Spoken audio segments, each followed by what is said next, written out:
Welcome to the channel दोस्तों। तो कैसे हैं आप लोग? आशा करते हैं आप लोग अच्छे होंगे, मस्त होंगे। जैसा कि पता होगा अभी आपका इस सीरीज में आपको बिहार एसएससी और बिहार एसआई का दोस्तों टारगेट बैच ये चल रहा है, जिसमें आपका लूसेंट बुक हो गया या क्राउन हो गया और उसका ऑब्जेक्टिव और उसके रिलेटेड जितने भी प्रीवियस ईयर क्वेश्चन है उसका प्रैक्टिस कराया जा रहा है, जिसमें आपको एक सिस्टमेटिक ढंग से जो भी आपका सिलेबस है उसको यहाँ पे कंप्लीट कराया जा रहा है दोस्त। ठीक है, तो अगर कि आप चैनल पे नए हैं तो जल्दी से चैनल को सब्सक्राइब कर लीजिए और वीडियो को लाइक कर लीजिए। मेरा ये 90 डेज का टारगेट है कि 90 डेज में आपको जो तीनों ये बुक नज़र आ रहे हैं, क्राउन का या जिसको ही बोल सकते हैं लूसेंट हो गया, लूसेंट का ऑब्जेक्टिव हो गया, और ये घटना चक्र का बुक, सारा बुक आपका जो सब्जेक्ट वाइज आता है वो हो गया। 90 डेज में आपको ये ख़त्म करने हैं, तो जल्दी से जल्दी चैनल से जुड़ जाइए। ये आपका तीसरा वीडियो होने वाला है इस सीरीज़ का। इससे पहले यहाँ पे आपका 2 वीडियो आ चुके हैं। तो चलिए इस वीडियो को स्टार्ट करते हैं। ठीक, आज का जो मेरा टॉपिक रहने वाला है संविधान का स्रोत होने वाला है। तो हमारा संविधान जैसे दोस्तों पता होगा बहुत सारे देशों के समायोजन से बना हुआ है। ठीक है, तो इस देशों में बहुत सारा देश का क्या होता है कि समायोजन है, बहुत सारे देशों से हम कुछ न कुछ लिए हुए हैं। उसके बारे में जानेंगे कौन सा चीज़ कहाँ से लिए गए हैं। और मैं दावे के साथ बोल सकता हूँ कि इस वीडियो को देखने के बाद आपको कोई भी दूसरा वीडियो देखने की ज़रूरत नहीं पड़ेगी, और ये इतनी बेहतरीन तरीक़े से हम आपको बताए हैं ताकि आपको यहाँ से जब भी जाइएगा तो आप 100% यहाँ से याद करके जाइएगा मेरे मित्र। ठीक है, तो चलिए क्या कुछ है देखते हैं। भारतीय संविधान के प्रावधानों का लगभग 2/3 भाग कहाँ से लिया गया है? भारत सरकार अधिनियम 1935 से लिया गया है। तो ये चीज़ आप लोग बहुत महत्वपूर्ण है, याद रखिएगा। आपसे डायरेक्ट सवाल पूछा जाएगा कि कौन से प्रावधानों से, कौन से अधिनियम से या किस देश से भारतीय संविधान का 50% से अधिक चीज़ों को एडॉप्ट किया गया है, लिया गया है। तो याद रखिएगा भारत सरकार अधिनियम 1935 से लिया गया है, और इसके अलावा बहुत सारे देशों से बहुत सारा प्रावधान लिया गया है। तो चलिए एक-एक करके देखते हैं, जो कि आपका आने वाले एग्ज़ामों के लिए बहुत ही महत्वपूर्ण ढंग से पूछा जाता है परीक्षा में। पहले यहाँ पे देख सकते हैं स्रोत लिखा हुआ है और क्या चीज़ लिया गया है वहाँ पे ये है। हम आपको इस तरीक़ा से इसको पढ़ाएँगे कि आपको अच्छे से ये चीज़ें याद हो जाए। पहला आता है भारत सरकार अधिनियम, यहाँ से लिया गया संघात्मक व्यवस्था। संघात्मक व्यवस्था का अर्थ होता है दोस्तों यानी कि 2 स्तरीय व्यवस्था, जिसमें जो एक होता है केंद्र में होता है, यहाँ पे जो चीज़ बनता है, ठीक? और जो दूसरा होगा यहाँ पे आपका जो एक राज्य सरकार चलाती है, यानी कि 2 तरीक़ा का जो सरकार जो वहाँ पे चलता है, उसको संघात्मक व्यवस्था के रूप में हम जानते हैं। शॉर्ट में आप इसको बोल सकते हैं। ठीक, जैसे कि आपको पता होगा भारत सरकार अधिनियम 1935 के तहत ही भारत में सर्वोच्च न्यायालय की स्थापना हुई थी, और साथ ही उसका जो क्या शक्ति होगा न्यायपालिका का दोस्तों, उसका भी मतलब चीज़ का जो वहाँ पे डिसीज़न था, वहाँ पे लिया गया था। ठीक है, तो आपका जो हो जाएगा यहाँ पे याद रखिएगा न्यायपालिका की शक्ति यहीं से लिया गया था। और जो 1935 का ये समय होता है भारतीय राजनीति के लिए एक महत्वपूर्ण समय होता है। यहाँ से जितने भी मूवमेंट होते हैं, जैसे कि पता होगा 1920 से ही दोस्तों भारत में राष्ट्रीय आंदोलन का दौर एकदम चरम पे रहता है। ठीक, तो और यहाँ आने के बाद 1935 के बाद इस इसमें कुछ मतलब आपको रुकावट मिलती है, यानी कि यहाँ से चीज़ें धीरे-धीरे शांत होना स्टार्ट हो जाती है। ठीक, तो ये इसमें क्या हमको देखने को मिलता है यहाँ पे कि राजनीति का इस यहाँ पे एक आधारभूत संरचना देखने को मिलता है। ठीक, तो आशा करता हूँ आप लोग ये चीज़ समझ गए होंगे। ठीक है? तो यहाँ से हम लोग पहले प्रीवियस स्लाइड में हम चलते हैं, यहाँ पे आते हैं। तो आपको याद रखिएगा कि राजनीति का आधारभूत संरचना यानी कहाँ से परिवर्तन स्टार्ट हो गया था, तो भारत सरकार 1900 अधिनियम 1935 के तहत तो आप यहाँ पे आपका यहाँ पे एक हो जाता है राजनीतिक आधारभूत में संरचना। उसके बाद पब्लिक सर्विस कमीशन का जो स्टार्टिंग होता है, जिसको लोक सेवा आयोग बोलते हैं, उसका भी शुरुआत हुआ सा 1935 में हुआ था, आपको पता होना चाहिए। ठीक, तो आशा करता हूँ ये चीज़ आपको कभी नहीं अब भूलिएगा, क्योंकि बहुत ही अच्छे ढंग से हम आपको बता दिए। फिर से बता देते हैं, संघात्मक जो व्यवस्था लिया गया था वो 1935 से अधिनियम से लिया गया था। उसके बाद आता है न्यायपालिका की शक्ति, क्योंकि इसी के आधार पर सर्वोच्च न्यायालय की स्थापना किया गया था, तो इसका शक्ति भी लिया गया था। फिर राजनीति का यह एक बहुत ही अच्छा दौर चल रहा था, तो आधारभूत संरचना लिया गया था, और पब्लिक सर्विस कमीशन भी लिया गया था, लोक सेवा आयोग। ठीक है, आशा करता हूँ समझ गए होंगे। और एक जर्मनी में क्या होता है ना, हमेशा आपातकाल का स्थिति लगा रहता है, याद रखिएगा, ये याद करने का हम तरीका बता रहे हैं।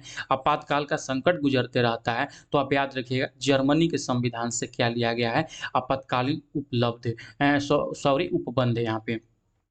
उसके बाद आता है फंडामेंटल ड्यूटी। भारत के नागरिक होते हुए आपका क्या कर्तव्य है अपने देश के प्रति, इसको समझने के लिए हमको रूस का संविधान पढ़ना पड़ेगा। तो रूस का संविधान पढ़ने से अच्छा है उसका चीज़ को अपने संविधान में यहाँ पे डाल लेते हैं, अप्लाई कर लेते हैं तो हो जाएगा। तो यानी कि यहाँ से याद रखिएगा, मूल कर्तव्य समझने के लिए हमको रसिया का संविधान पढ़ना पड़ता है, यानी कि पूर्व में सोवियत संघ जिसको वर्तमान में रसिया बोलते हैं, उससे हम लिए थे। कर्तव्य आपका यहाँ पे हो जाएगा। आशा करता हूँ आपको याद चीज़ हो गया होगा। अगला आता है यहाँ पे अमेरिका। अमेरिका की चीज़ों को कैसे हम याद रखेंगे मैं आपको बताता हूँ। अमेरिका आपको पता होगा पूरा दुनिया में ही सर्वोच्च है। इससे ऊपर मतलब अभी देशों में चाहे वो आर्थिक रूप से हो या बलशाली हो या मजबूती के रूप में हो, इससे कुछ नहीं है। तो इसी को देखते हुए भारत में जो भी सर्वोच्च चीज़ है, सबसे ऊपर वाला चीज़ है, अमेरिका के संविधान से लिया गया है। जैसे हो गया मौलिक अधिकार। जो मौलिक अधिकार है मेरे मित्र, अगर के भारत के नागरिकों के पास से मौलिक अधिकार हटा दिया जाए, छीन लिया जाए, तो समझिए कि उसके पास सारा कुछ खत्म हो जाएगा। तो एक नागरिक का जो सबसे सर्वोच्च चीज़ क्या हुआ नागरिक रहते हुए, उसका मौलिक अधिकार। तो मौलिक अधिकार जो लिया गया है, अमेरिका के संविधान से लिया गया है। इसको अ से अधिकार और अ से अमेरिका ऐसे भी याद रख सकते हैं। ठीक, समझ गए होंगे इतना। उसके बाद सबसे सर्वोच्च भारत में क्या है? भारत का एक होगा संविधान हो जाएगा यहाँ से, ठीक है? और उसके बाद यहाँ पे एक चीज़ हो जाएगा और क्या हो जाएगा, यहाँ का जो हो गया राष्ट्रपति हो गया, ठीक? फिर आ जाएगा यहाँ पे आपका जो सर्वोच्च न्यायालय है, सर्वोच्च न्यायालय हो गया, यानी कि ये सब सर्वोच्च है। यानी कि सर्वोच्च न्यायालय जो हो गया था यहाँ पे, तो सर्वोच्च न्यायालय का जो चीज़ है अमेरिका से लिया गया है।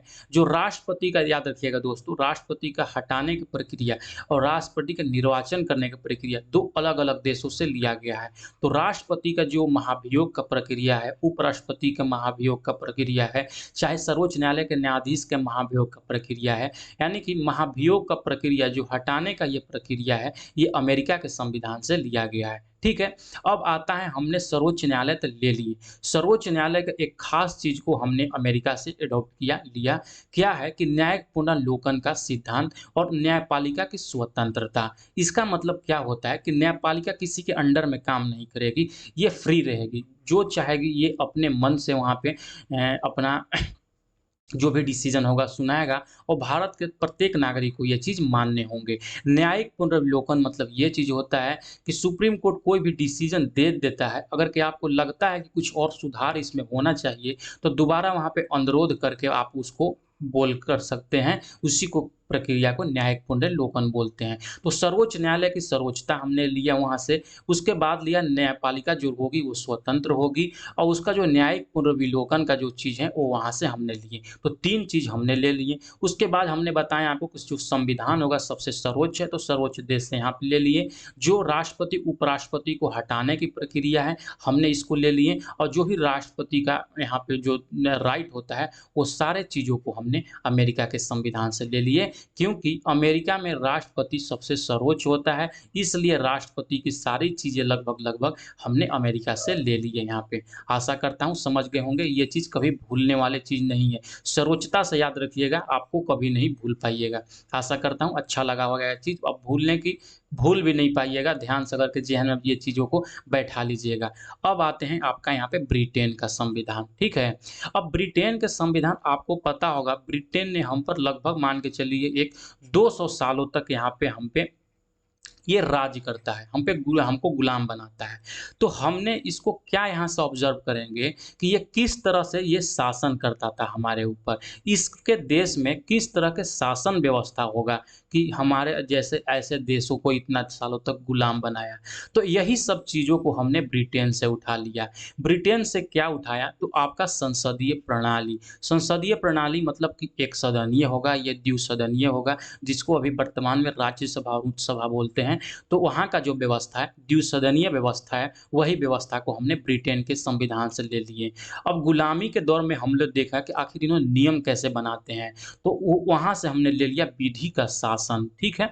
विधि का शासन ले लिया है और इसको किस तरह से बनाते हैं, विधि निर्माण प्रक्रिया ले लिया है। कहाँ से? ब्रिटेन के संविधान से। और जो संसदीय जो प्रणाली होगा, इसको क्या कुछ अधिकार मिलेगा मेरे मित्र, तो इस अधिकार को भी हमने ले लिया कहाँ के चीज़ों से, ब्रिटेन से ले लिए। और उसके बाद जो संसद में लोग बैठेंगे, इनका चुनाव कैसे होगा, तो जो चुनाव वोट दिलाएँगे हम, वो जो जीतेगा वही जाके वहाँ पे मत के आधार पे जो जीतेगा वो जाके एमएलए, एमएलपी बनेगा वहाँ पे। तो ख़ास करके अगर के हमने एक चीज़ अगर के यहाँ से याद रखते हैं कि ब्रिटेन के संविधान से संसदीय प्रणाली के बारे में केवल हम याद रखते हैं, तो सारे चीज़ें जो भी हमारा परीक्षा में आएगा, वहाँ से हम सही कर सकते हैं। क्या-क्या?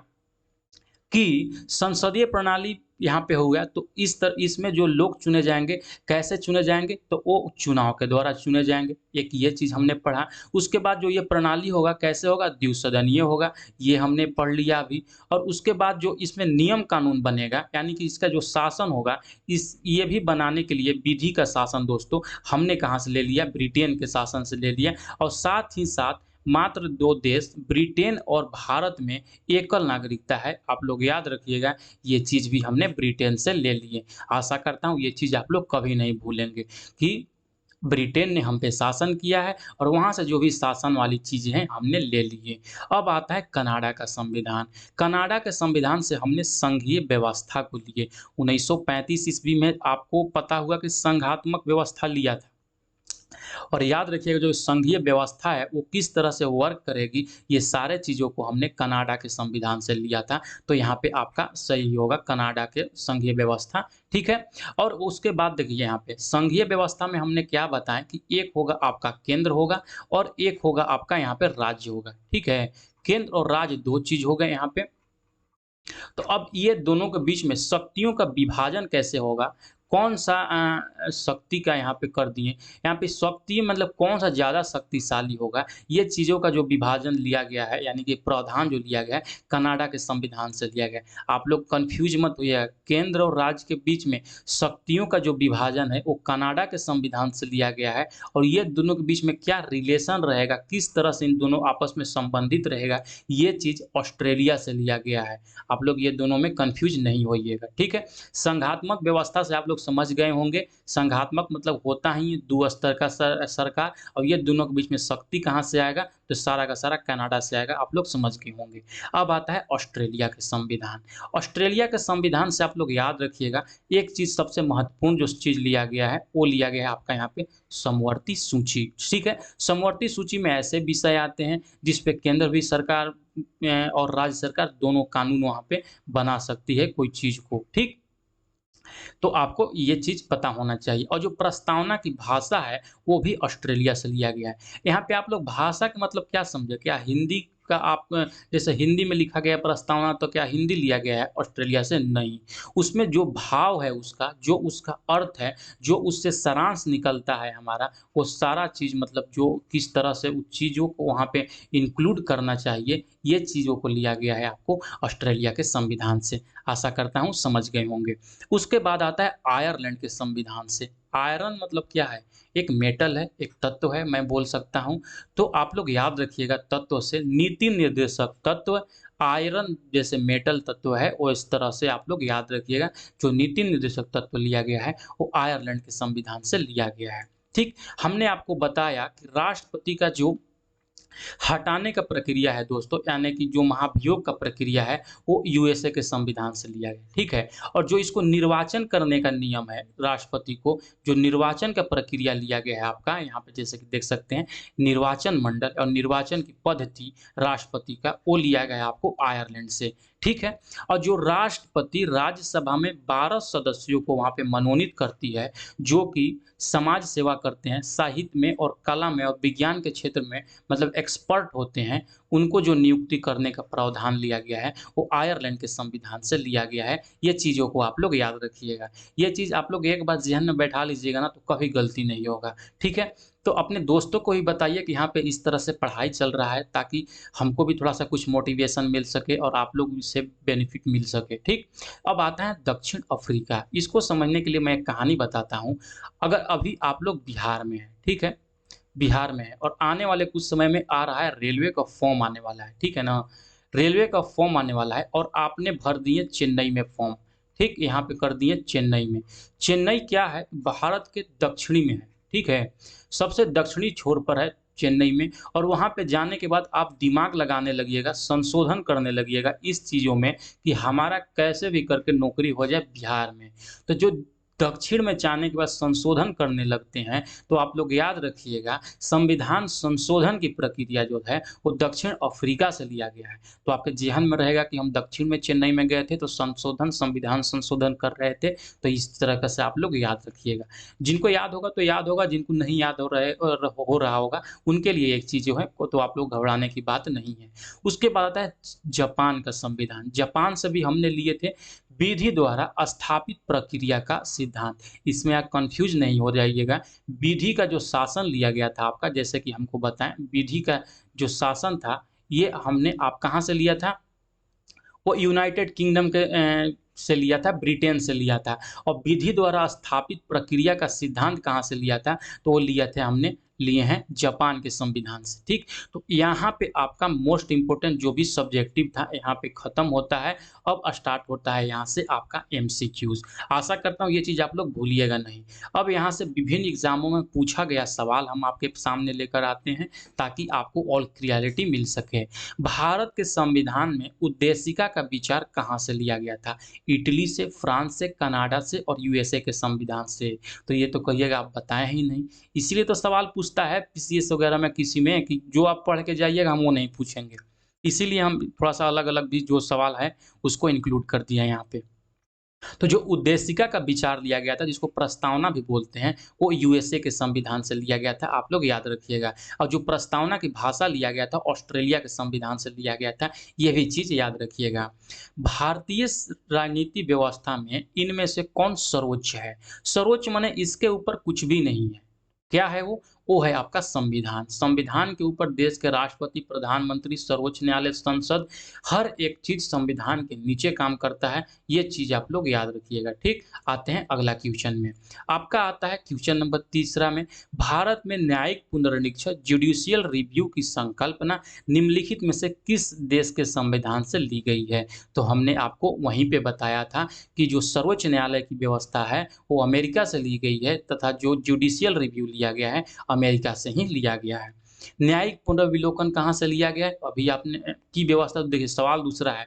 न्यायिक पुनर्विलोकन की व्यवस्था केवल भारत में है, केवल यूएसए में है।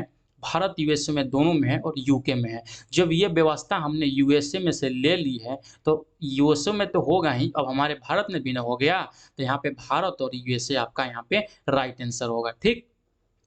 इस क्लास को खत्म होने के लास्ट में आप ज़रूर से ज़रूर आपका फीडबैक देना मित्रों कि किस तरह का आपको ये क्लास लगा, ठीक है? क्वेश्चन नंबर 5वां देखिए यहाँ पे।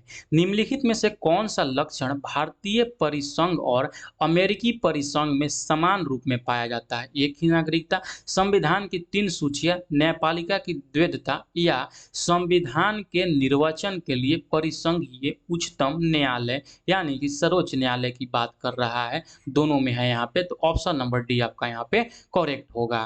भारत में संघात्मक व्यवस्था निम्नलिखित में से किस देश से लिया गया है? जैसे कि आपको बताएँ अभी हम, जो संघात्मक व्यवस्था है यानी कि केंद्र और राज्य का चीज़ों के बारे में हो रहा है, तो ये चीज़ हमने लिए थे कनाडा के संविधान से, ठीक है? अब बढ़ते हैं अगला क्वेश्चन की तरफ। क्वेश्चन नंबर 7 है आपका कि भारतीय संघवाद किस देश की पद्धति पर आधारित है? सेम एज क्वेश्चन है, संघवाद कहाँ से है? आपका कनाडा से है। राज्यों की संघ की संकल्पना कहाँ से लिया गया है? अमेरिका के संविधान से, ऑस्ट्रेलिया के संविधान से, ब्रिटिश नॉर्थ अमेरिका के संविधान से या स्विट्ज़रलैंड के संविधान से। अब देखिए राज्यों का संघ यानी कि संघवाद का ही यहाँ पे बात हो रहा है, ठीक है? अब आप बोलिएगा अब अगर के आप यहाँ बोलिएगा यहाँ पे तो कनाडा दिया ही हुआ है नहीं है।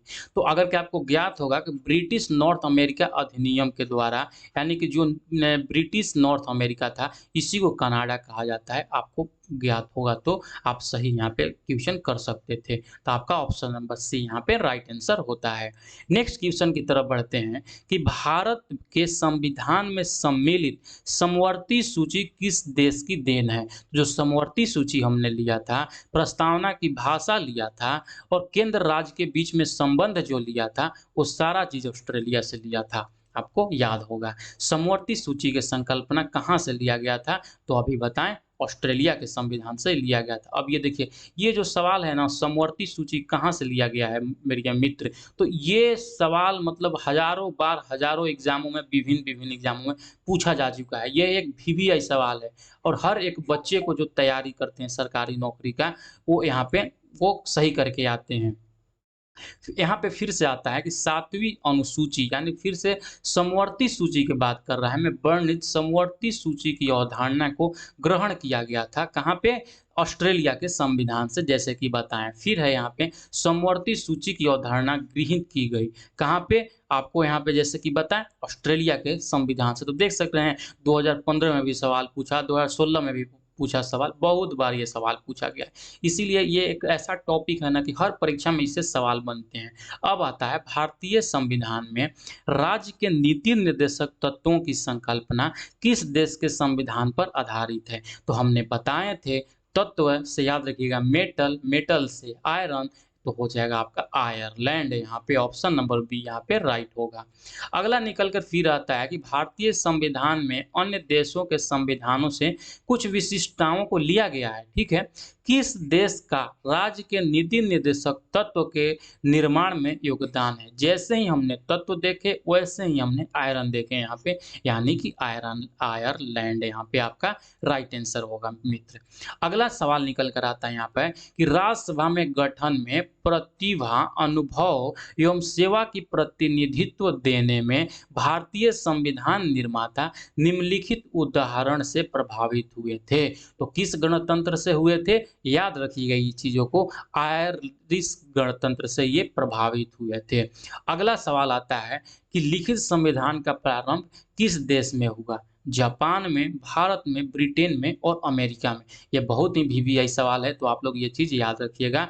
ये जो शुरुआत हुआ था, अमेरिका से शुरुआत हुआ था। विश्व का प्रथम लिखित संविधान अमेरिका का संविधान था। विश्व का सबसे छोटा लिखित संविधान, दोस्तों ये चीज़ भी याद रखिएगा, सबसे छोटा लिखित संविधान जो है वो भी अमेरिका का संविधान है। इसमें मात्र और मात्र 7 आर्टिकल यहाँ पे है।